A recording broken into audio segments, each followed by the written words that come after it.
Artjoms Križanovskis otrā puslaika un papildlaika varonis. Es atļaušos tā teikt. Artjom, es ar tevi runāju 2 gadus atpakaļ šeit. Tu vēl biji Rīga Futsal kluba Kreklā. Skaidrs, ka tur uzvara tev arī bija. Tev tagad 2 uzvaras Kausos Kuldīgā spēlē pret RFS, bet emocijas ziņā, kā salīdzina šos 2 finālus. Emocijas ir vienkārši vienreizējās, patīkama tā deja vu sajūta. 2 gadi atpakaļ. Es nevarētu salīdzināt, kurš no tiem 2 kausiem ir svarīgāks vai mazāk svarīgāks. Es uzskatu, ka viņi ir vienādi svarīgi. Tas ir fenomenāli, ko mēs paveicām gan toreiz, gan šoreiz.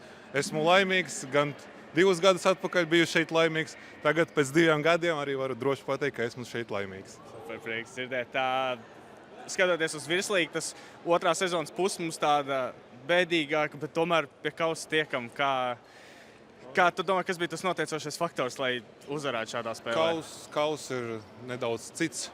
Kaut kas cits, jo regulārais čempionāts tur mēs tomēr plānojam ilgtermiņā kaut ko. Tā sezona ir diezgan gara te. Final Four, 2 dienas, mums vajadzēja uzvarēt 2 spēles. Bija viegli noskaņoties, mājas zāle, atmosfēra, līdzjutēji vienkārši fenomenāli, tāpēc motivācija bija milzīga. Arī džeki nostrādāja, nokapēja līdz galam un, manuprāt, likumsakarīgs arī rezultāts.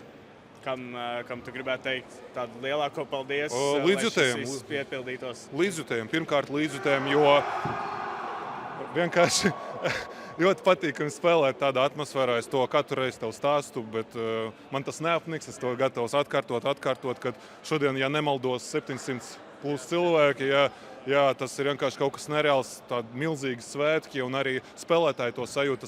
Tie ir svētki arī priekš telpu futbolistiem.